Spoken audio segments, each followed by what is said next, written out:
The Nike Mind 001 and the Nike Mind 002. Do they live up to the hype? That is what we're here to discuss. The Nike Mind 001 is $100, and the Nike Mind 002, $150. I've worn the Nike Mind 002s now for 7 days. My rating for the mind-altering effect, 2 out of 10. Have they helped me get out of my head? No. Have they helped me with my ADHD? Also no. Let's dive into it.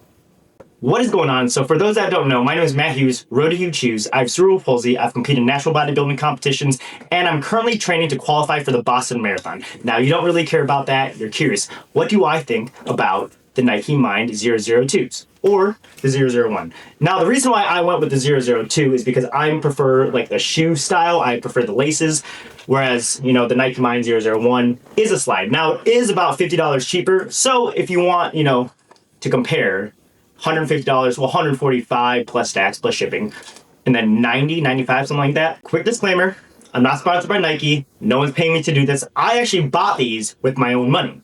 No one sent me these. This is my raw, honest opinion about the Nike Mind 002.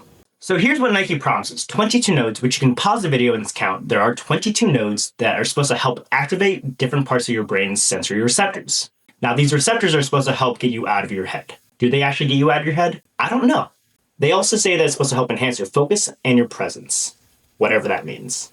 Now, after 7 days in these shoes, here are some of the issues that I have with them.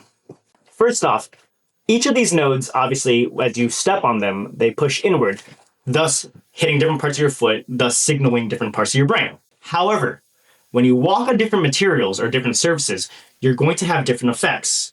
Obviously, the best material to walk on is something hard. Hardwood floor, tile, like basketball courts, anything hard, like concrete, asphalt, Now, if you're walking on carpet that's a little like shallow carpet, you still feel the nodes.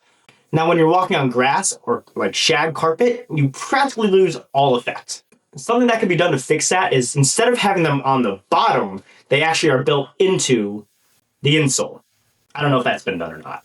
Let me show you what it looks like close up on different surfaces. So here we are testing them out on the hardwood floor.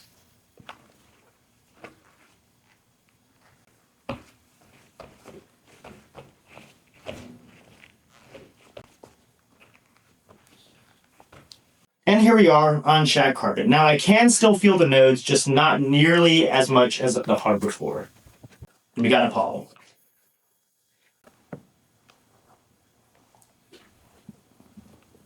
And here we have a low-cut shag carpet, not nearly as thick as the wet grass rug as you saw before. I also just realized that this was out of focus, and so was the shag carpet one. That's on me, my bad. But yeah. Now, my biggest issue about these shoes definitely targets the main aspects about these shoes. The pre-game ritual, the getting out of your head.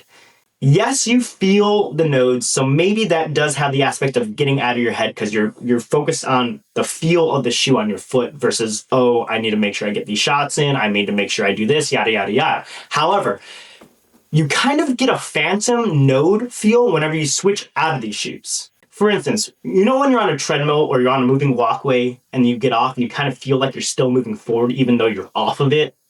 You still kind of get that feeling with these shoes. You walk around in these long enough and you hop into your game day shoes, your race day shoes, whatever, you feel like there's something missing. You feel like the nodes are like not there or they are there. It's weird. It just doesn't feel right. The other issue that I have is that if you're in high school or in college and you are trying to wear these, sometimes, most of the times, you're on a bus traveling somewhere. So you're sitting without having these nodes touching any surface.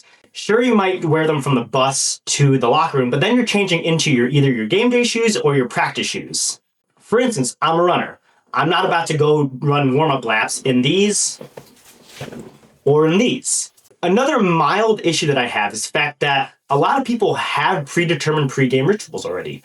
So working these in would rely on throwing away an old pre-game ritual, which to a lot of people who are superstitious, adding something new in can be kind of scary.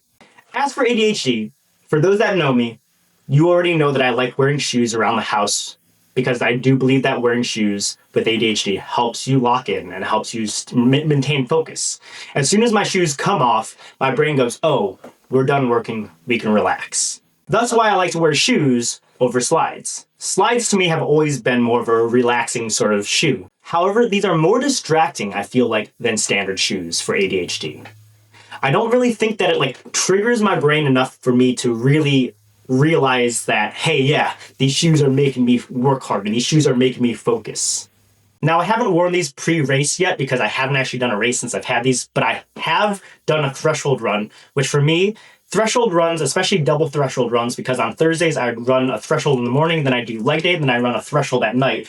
Those are always not terrifying, but stressful.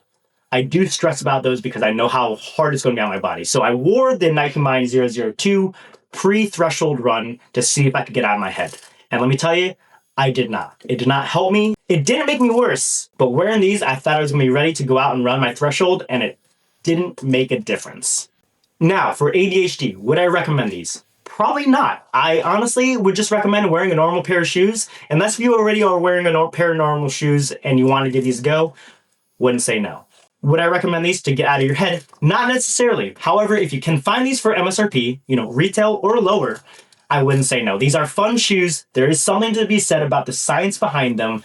And I would suggest you try it out for yourself because I am just one person. Clearly, some people will actually like these. However, this is only a 7-day unbiased personal review. Should I do an update at 30 days? Let me know.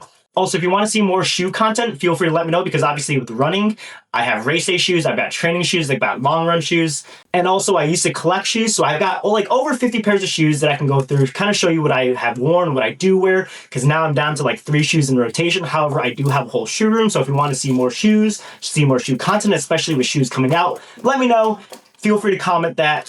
Let me know what you want me to do so I can make better content for you. Now, you've already found me here on YouTube, but you can find me at Road to Huge Shoes on Instagram and on TikTok. And as always, cheers. Thanks for stopping by.